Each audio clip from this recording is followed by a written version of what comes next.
କୁଚିନା ବାମ୍ରା ମୁଖ୍ୟ ରାସ୍ତା ଆଲୁପଦର ଠାରେ ବୋଲେରୋ ଧକ୍କାରେ ଜଣେ ବୃଦ୍ଧଙ୍କ ଜୀବନ ଚାଲି ଯାଇଥିଲା ସୂଚନା ରହିଛି। ବୃଦ୍ଧ ଜଣକ ବସ୍ ଯୋଗେ ଯାଉଥିବା ବେଳେ ପରିସ୍ରା ପାଇଁ ବାହାରକୁ ବାହାରିଥିଲେ। ପୁଣି ବସ୍ ବସିବା ପାଇଁ ଯାଉଥିବା ବେଳେ ଏକ ବୋଲେରୋ ତାଙ୍କୁ ଧକ୍କା ଦେଇଥିଲା। ଏଥିରେ ବୃଦ୍ଧଙ୍କ ମୃତ୍ୟୁ ହୋଇଥିବା ଜଣାପଡ଼ିଛି। ଟୁଜୁମରା ଥାନା ଅନ୍ତର୍ଗତ ବଡ଼ସାହି ପଡ଼ିଆବାହାଲ ରାସ୍ତା ଦୁଧିଆମାଲଠାରେ ଏକ ବାଇକ୍ ଦୁର୍ଘଟଣା ଘଟିଥିଲା। ଏହି ଦୁର୍ଘଟଣାରେ ବଡ଼ସାହି ଅଞ୍ଚଳରେ ପୋଷ୍ଟମ୍ୟାନ ଭାବରେ କାର୍ଯ୍ୟରତ ଥିବା ଜଣେ ବ୍ୟକ୍ତିଙ୍କ ମୃତ୍ୟୁ ହୋଇଥିବା ସୂଚନା ରହିଛି।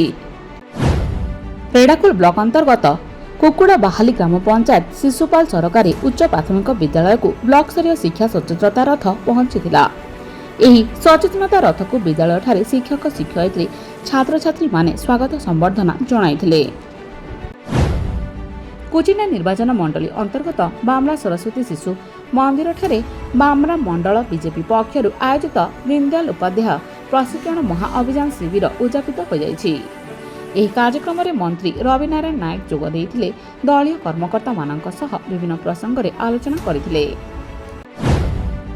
ଗୋବିନ୍ଦପୁର ଥାନା ଅନ୍ତର୍ଗତ କୁଟାରିମାଲ ପଞ୍ଚାୟତ ଅଞ୍ଚଳର ଜଣେ ଯୁବତୀଙ୍କୁ ବିବାହର ମିଥ୍ୟା ପ୍ରତିଶ୍ରୁତି ଦେଇ ଶାରୀରିକ ସମ୍ପର୍କ ରଖିଥିବା ନେଇ ଥାନାରେ ଅଭିଯୋଗ ହୋଇଥିଲା। ଅଭିଯୋଗକୁ ଆଧାର କରି ଗୋବିନ୍ଦପୁର ପୋଲିସ ଅଭିଯୁକ୍ତ ଯୁବକଙ୍କୁ ଗିରଫ କରି କୋର୍ଟ ଚାଲାଣ କରିଥିବା ଜଣାପଡ଼ିଛି।